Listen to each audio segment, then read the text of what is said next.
Hello, my dear students. Welcome back to Tuition Masters. And today we are here with doing our Guide X series, a brand new series that is Guide X for your chapters Rise of Nationalism in Europe and Nationalism in India. So these two chapters के theories already हो चुके हैं and as expected by the syllabus, these two chapters are the most common chapters.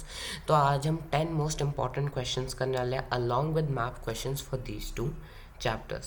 So without wasting any further time, make sure to hit the like button, share and subscribe to the channel.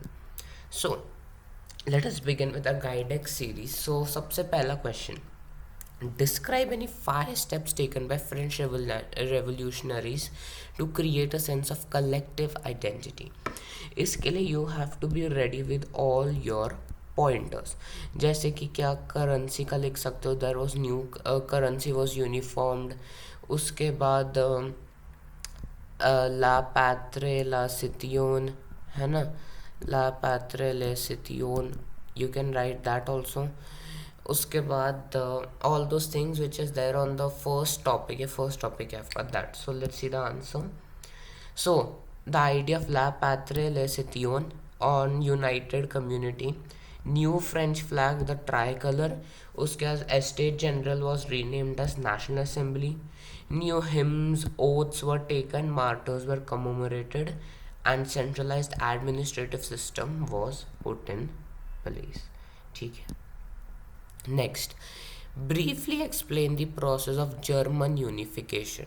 German unification कैसे हुआ था, you should know that very well. Unification of Germany और Italy is very important. Germany का क्या था, when we talk about Germany, so Germany में क्या हुआ था यार, ये कोई पेन अच्छा ही नहीं है. See let me use highlighter.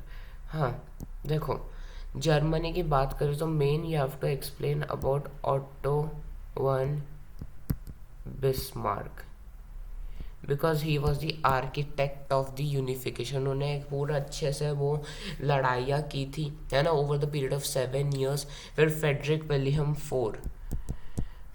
Wilhelm four क्या हुए थे, राजा बनाए गए थे.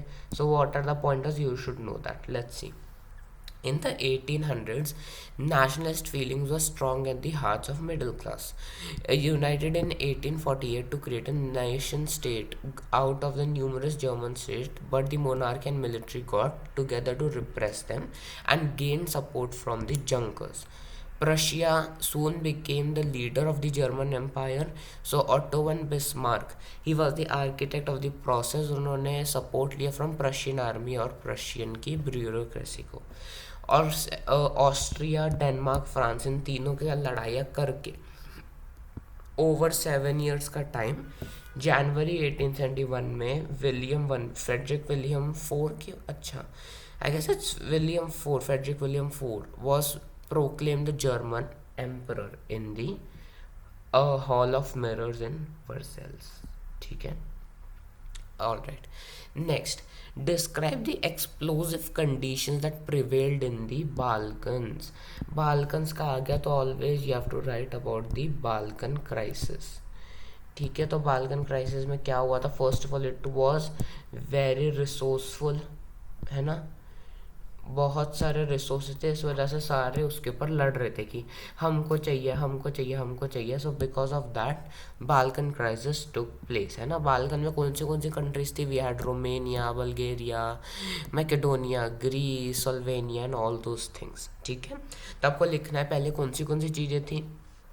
नेक्स्ट यू विल राइट कि लार्ज पार्ट बाल्कन्स का मेजर पार्ट जो था वो ऑटोमन एम्पायर के अंदर था. Correct. And together with the disintegration of Ottoman made this region very explosive. वो टूटने लगा बिकॉज रोमांटिक नेशनल वो कॉमन आइडेंटिटी पीछे पीछे लेके जाते थे अपनी. So rebellious nationalities thought of the struggle as attempt to win back their long lost independence. उन्होंने सोचा कि अगर हम ये लड़ाई झगड़ा करेंगे, एक्सप्लोसिव कंडीशंस बनाएंगे, तो हमारी जो लॉन्ग लॉस्ट इंडिपेंडेंस है we can attain it back. So as different Slavic nationalities struggled to define their identity, the Balkan area became area of intense conflict. अब जो बाल्कन के स्टेट्स है, ये सारे रोमानिया, बल्गेरिया, अल्बेनिया, ये सारे एक दूसरे से जलते थे। They were fiercely jealous of each other.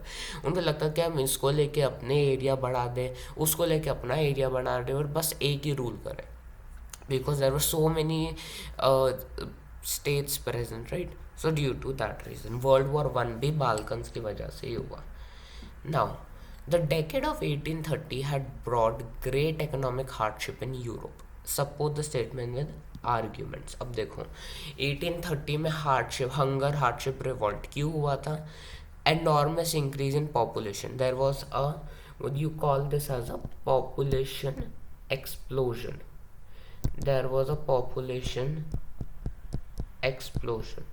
अब पॉपुलेशन अगर बढ़ गई तो ऑब्वियसली फूड भी चाहिए होगा ज़्यादा. फूड जब ज़्यादा चाहिए तब भी आएंगे फैमाइन्स और ये सब कुछ, है ना. सो फूड प्राइसेस बढ़ गए. पीपल माइग्रेट करने लगे from rural people to cities. उन्होंने बोला कि हम नहीं रहने वाले गाँव में, अब वो लोग जाने लगे towards the cities. And unemployment became a common feature in the country. Last question of this chapter: how did female figure become an allegory of the nation? Allegory क्या था? Allegory was कि हम एक फीमेल फिगर लेंगे और वो उनको दिखाएंगे कि ये उनके अंदर कुछ ऐसे पार्ट्स रखेंगे जो डिपेक्ट करें नेशनलिस्ट फीलिंग्स. सो एलेगरी वही था. For year it was taken as female figures. हमको दो याद होने चाहिए. First one is of France and second one is of Germany. So you have to write the examples also. France में we had Marianne and Germany में we had Germania. So you have to remember those two names.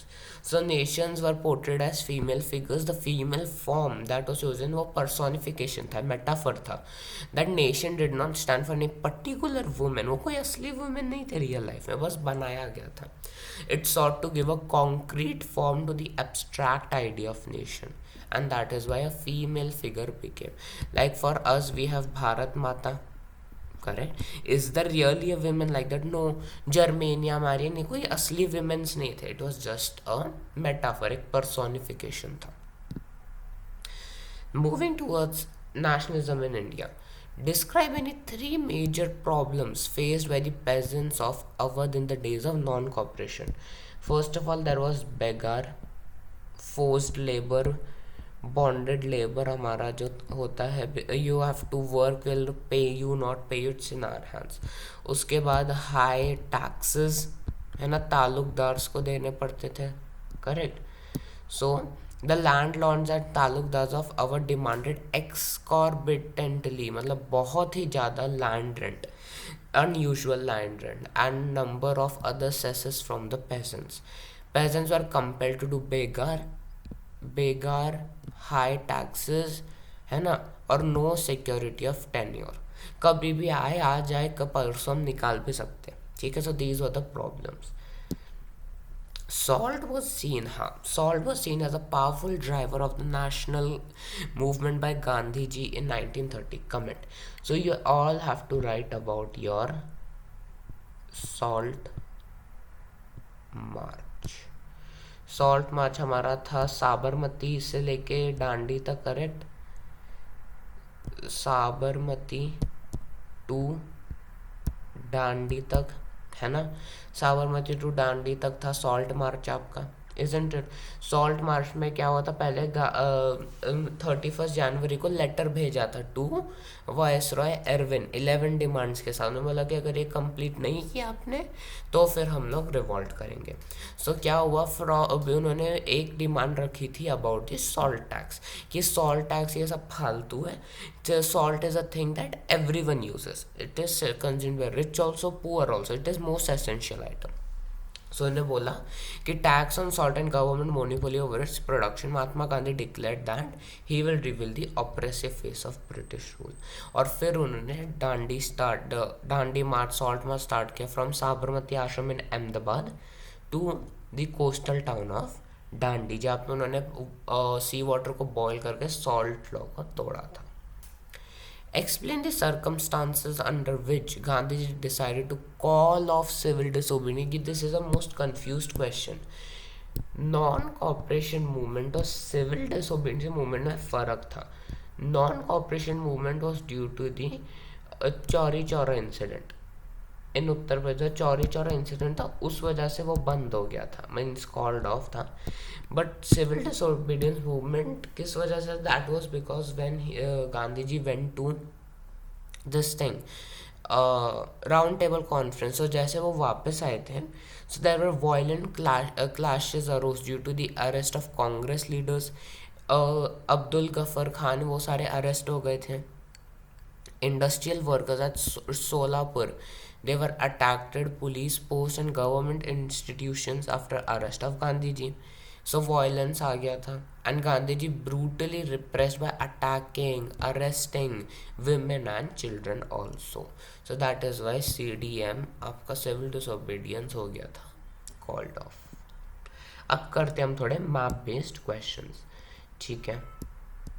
First question, identify the features with the help of the information given. Okay, A है आपका pageant सत्याग्रह. Pageant सत्याग्रह ए पे लिखा हुआ है यहाँ पे. So what will be that? That is obviously your Kheda, है ना. तो ए हमारा हो गया Kheda. So let us write over here A is Kheda. चलो उधर ही लिख देते हैं, दिस इज खेड़ा. ठीक है. उसके बाद B, movement of indigo planters. Movement of indigo planters B में हुआ था, दैट इज योर चंपारण.